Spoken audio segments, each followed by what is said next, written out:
हालिया दिन अज कशीदगी चल रही फलस्तीन के बारे च देखो अल्लाह हजूर पाक सल्लम ने फरमाया कि इंसान मोमन है ना मुसलमान वो पूरे उम्मत मुसलमान एक जिसम की माना देगा। हुण देखो अपने एक अजाम दर्द होवे तो हमें पूरे जिसम मुतासर होंदा है लेकिन आपनों एहसास नहीं है। उत्थे रोज़ तकरीबन भी हज़ारां के हिसाब नाल बच्चे शहीद हो रहे हैं। बच्चे देखो ना अपना छोटा ही बच्चा होवे उन्होंने बुखार ही चढ़ जाए तो अपना उतला साह उत्ते थल्ला साह थल्ले रह जाता है। मतलब कि दिल मूँह नूं आंदा अपना कि अल्लाह पाक इनू तंदुरुस्त कर दे, साड़ी जान भी इनू ला दे, साड़ी जिंदगी भी इनू ला दे। उत्थे रोज़ कहा जाता है कि रोज़ हज़ारां हिसाब नाल बच्चे भुख ना मरते पे ने। वो इस कदर जालम है कि इसराइली उन्हें की किया बच्चों मुसलमानों की नस्ल कुशी करने की कोशिश की उत्थे गज़ा च, लेकिन उन्होंने नहीं पता है क्या इस दीन इस्लाम खत्म होने वाला नहीं है, आ तो फैलन वाला है कि आ फैलन वाला है तो सदा फैलता रहेगा। असी एक की कर सकते हैं, साढ़े उत्ते जहाद कि फर्ज है कि पिछले दिनों हुण उलमा कराम ने इजाज़त दी जहाद की, और जहाद अपने तो की फर्ज है।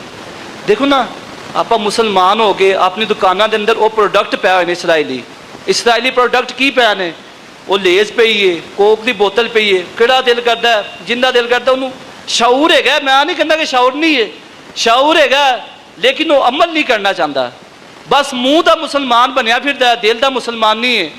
क्योंकि वह तस्दीकुम बिल कल्ब ठीक बिल लिसानी व तस्दीकुम बिल कल्ब कि ज़बान ना भी तस्दीक करो तो उन्हें अपने दिल ना भी तस्दीक करो। देखो साढ़े घर मेहमान आ जाता है असी फिर की कोक मंगा रहे हैं जी, साढ़े मेहमान पसंद है, साढ़े मेहमान वाले इसराइली प्रोडक्ट पसंद है गया, पाकिस्तानी प्रोडक्ट कोई चीज़ नहीं पसंद।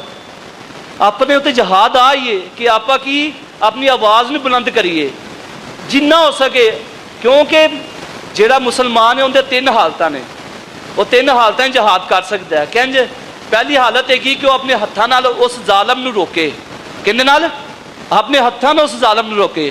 अगर वो अपने हत्थां की ताकत नहीं रखता फिर वो की करे अपनी जुबान उन्होंने बुरा भला कहे, जुबान उन्होंने गलत कहे। अगर वो जुबान की भी ताकत नहीं रखता ना फिर उन दिल च बुरा जाना है। ईमान का सब तो कमज़ोर तरीन हिस्सा दिल तो बुरा जानना। तो देखो अपने आप का मुहासबा करिए आप किन्ना को उन्होंने कह रहे हैं गलत, ठीक है। आप तो अपने मालो दौलत लगे हुए हैं तो कुरान पाक आयत हैगी है ज़ुय्यिना लिन्नासि हुब्बु शहवाति मिनन निसाई वल बनीना वल क़नातीरिल मुक़ंतरति मिनज़ ज़हबि वल फिद्दति वल ख़ैलिल मुसव्वमति वल अनआमि वल हर्स कि तुहानू रास्ता करता किस चीज़ ने किस मुहब्बत ने तुहानू रास्ता किया है। अब मालो दौलत नहीं मुहब्बत नहीं। देखो असी अपने ढिड परों तो बाहर निकलते पे हैं, खान पीन परों। क्या एक दिन भी असी मुसलमानों वास्ते बाहर निकले हैं? क्या एक दिन भी असी अपने भाइयों वास्ते बाहर निकले हैं? किन्ना को निकले हैं? आ कल नूं क़यामत वाले दिन आप जवाब दे होना है। आ हर एक इंसान ने अपना अपना जवाब दे उत्थे होना है। उत्थे फिर भला की होना है? उत्थे तुसीं कहोगे ना झूठ, वो झूठ नहीं चलना। उत्थे तुहाडे हर अज़ान ने गवाही देनी है, तुहाडे हत्थां ने गवाही देनी, तुहाडी अखां ने गवाही देनी, हत्ता कि तुहाडे कन्नां ने, तुहाडे जिस्म दा हर एक एक अज़ान ने गवाही देनी है कि अल्लाह ताला इन्हें एक मौका सी बोलन दा, बोलिया नहीं गा। अल्लाह ताला इन्हें को बुरा जानन दा मौका सी, हत्थां दा मौका सी, इन्हें हत्थ नहीं इस्तेमाल किते, इन्हें जालम के खिलाफ जहाद नहीं किया, इन्हें को मौका सी, इन्हें को सारी ताकत हैगी सी लेकिन नहीं किया। फिर क़यामत वाले दिन तू आप किस मुँह ना अल्लाह ताला दा दीदार करांगे, आप किस मुँह ना अल्लाह ताला के सामने पेश होवांगे। इत्थे आपने मुसलमान भाई कट रहा हवा च उछलदियां पियां ने।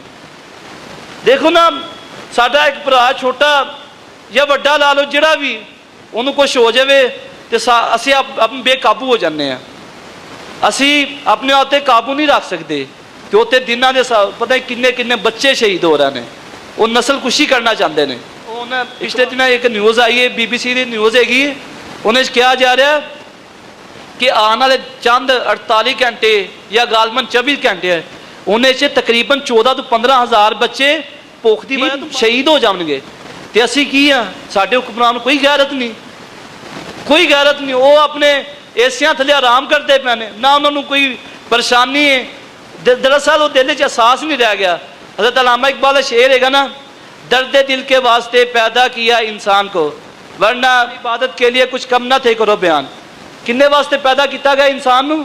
आ दर्द दिल वास्ते कि इनू दूसरे इंसान की दर्द होवे, और होंदे को की दर्द रह गया।